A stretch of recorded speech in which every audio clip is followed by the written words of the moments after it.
2015 is almost over. And the lies that I see in the media, the gross misrepresentations of information just blows my mind. I mean, I'm surprised that people even try to get away with it this day and age, but then on second hand, I'm not really surprised because a lot of people are not informed. A lot of the masses of people are not informed.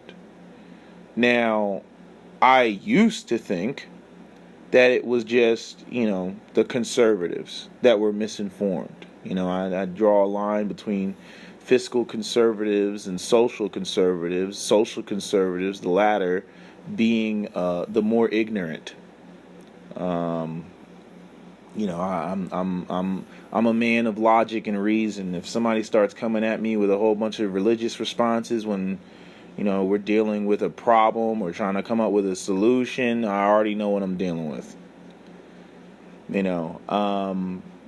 But for some reason, when it comes to guns and gun control, when it comes to liberals, it's like they lose their mind. I've said that before. They absolutely lose their mind. And it's like, I thought being liberal was about being progressive, right? And being, inclusive, as opposed to being exclusive, right? Right? We want to, head towards this racial utopian world, which is just a smokescreen. It's a farce, because there will be no racial utopia without there being some sort of economic parity between groups and ethnic groups, as you have economic tribalism that goes on that nobody wants to discuss. But I just watch the media and I watch Hillary Clinton and I watch Barack Obama spew just gross misinformation. You would think if it was all about intellectual integrity that's what they would use. But I've never seen, and maybe I was misinformed when I was younger, but I've never seen such intellectual lack of integrity, as I've seen in the last, few years over gun control coming from the Democrats.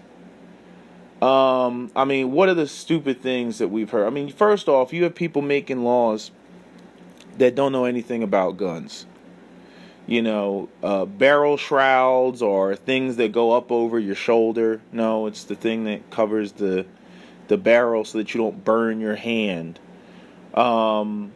Magazines are completely disposable, and they would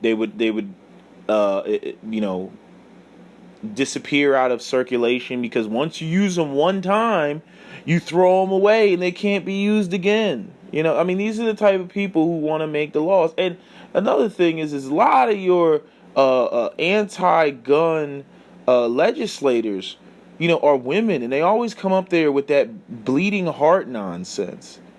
They always come up there with this bleeding heart, oh, what about the children? Oh.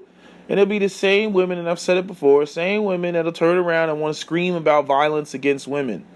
A firearm is the greatest equalizer between, an aggressive man, and a woman trying to defend herself. Go ask, Carol Bound. Oh, that's right. She's not here, unfortunately, because she was stabbed to death in her driveway by her irate ex-boyfriend, who then later went into somebody else's garage and either hung himself or shot himself in the head. I forget which one. He was a felon. If he used a gun, then, obviously he had access to guns when he shouldn't have had access to guns.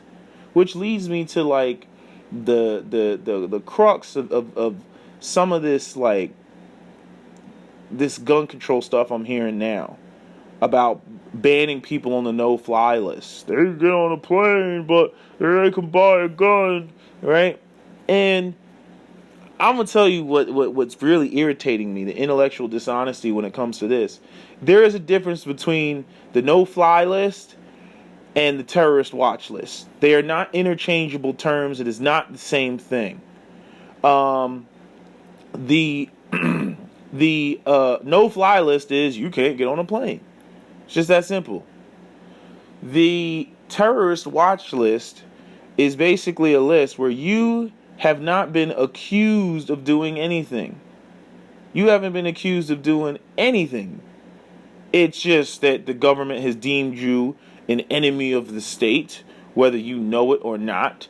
There's no real process of appeals. It's the secret Nazi SS list that they have where they can just, say, oh, you're a threat to the state. We're going to deny you your Second Amendment rights. Now, if the Second Amendment was designed to give the people, a way of challenging a tyrannical government, right? If anybody co-signs this idea of allowing the government to put people on a list and take their Second Amendment rights away, then essentially you are supporting the concept of the government being able to just shred anyone's Second Amendment rights without due process. They just decide, terrorist, Second Amendment denied, and that's the end of it. That's the end of it, right? And I'm saying that basically gives them license to remove anybody's Second Amendment, right? Wasn't Martin Luther King on the terrorist watch list? Wasn't Ted Kennedy on the terrorist watch list, right? I mean, basically anybody who is could be deemed an enemy of the state, could be on the terrorist watch list, right? So, Occupy Wall Street, bam, terrorist watch list. You could be pro-life, bam, terrorist watch list. If you mobilize in any way, you could be a part of the Workers' Satisfaction Union Party or something like that. Terrorist watch list. Anything. I mean, literally more than 5 people in a room having a meeting, terrorist watch list. That's dangerous. Dangerous. And they keep, they're talking about, I love how they do it because they try to use the no-fly list and the terrorist watch list interchangeably. I'm like, it's not the same thing. You can't get on a plane to come into America is that, that's what that is. Okay? But the terrorist watch list is completely different. It's just an arbitrary list that people just get put on there because somebody flagged them. They haven't committed a crime yet. That's the biggest part. They have not committed a crime yet. Again, you do not give up freedom and liberty for security like that. You don't do that. Otherwise, you're no longer what? Free. So it's just that simple. No, what they need to do is allow people to have concealed carry because we got too many assholes out here in the world. That's what they need to have. I mean, everybody was worried. The week before, everybody was worried about all these Syrians coming into the country. To the point where they just forget about homegrown terrorism. Somebody doesn't have to come from Syria or any other Muslim country to attack people on American soil. There's people out here who have been for a long time treating American Muslims like shit.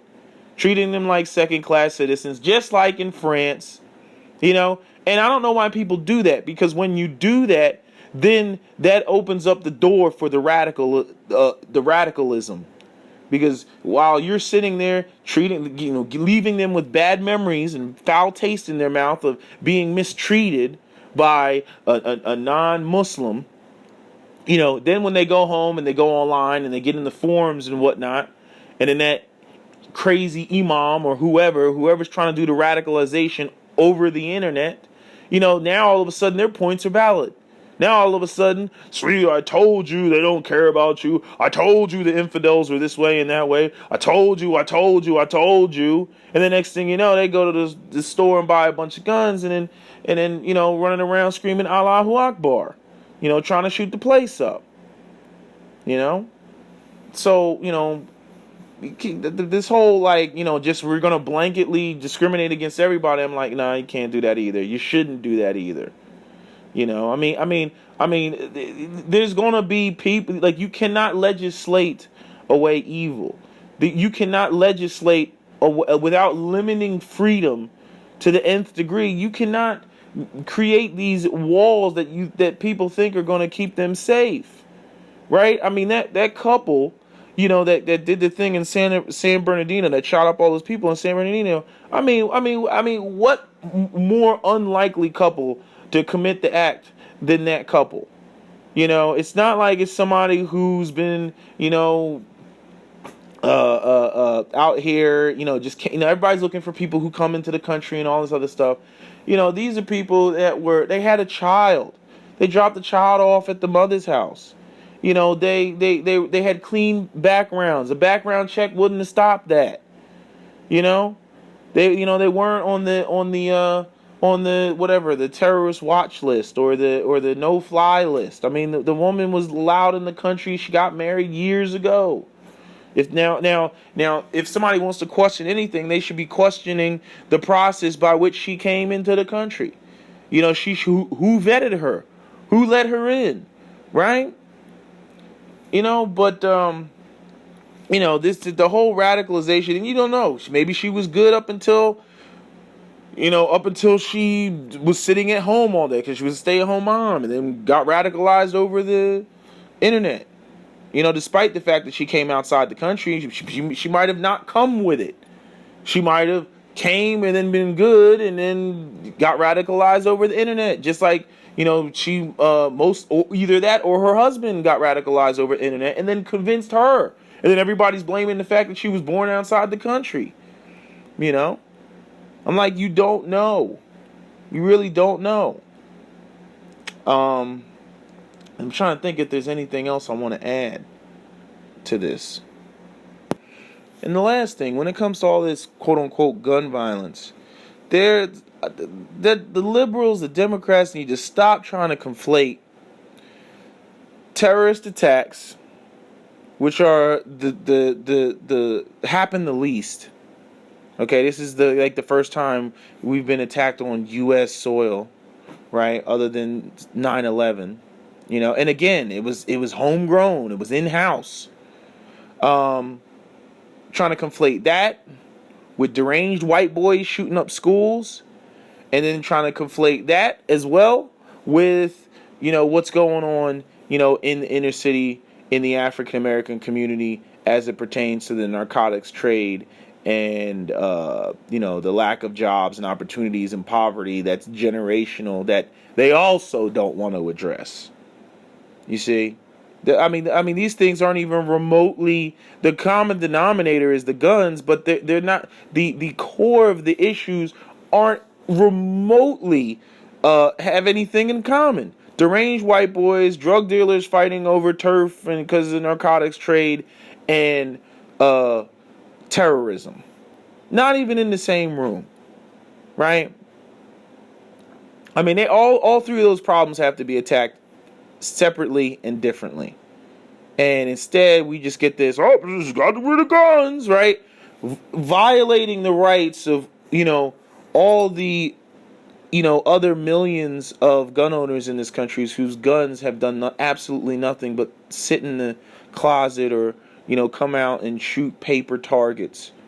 Or, hopefully, defend themselves, if something were to happen. The news never reports on anything. Grandma protects herself from a home invasion. Mainstream media don't report on that. A woman protects herself from being raped. Mainstream media doesn't report on that. You might get an occasional Fox News. I remember there was a little girl who, she protected her mom or somebody was pregnant or something like that, and she got the rifle because some bad man came in the house or something in Georgia, right? They never talk about that. They only want to talk about or report on when some bad things happen with firearms in the media. They never want to talk about what the firearms are actually for or used most of the time for, which is self-defense. Most of the time, a shot doesn't even have to be fired. It's just simply the gun is waved, the bad guy says, "Oh shit," and runs off in the other direction. They don't want to talk about that. They don't even want to report on that. I don't know. That's all I got to say. That's my video. I'm out.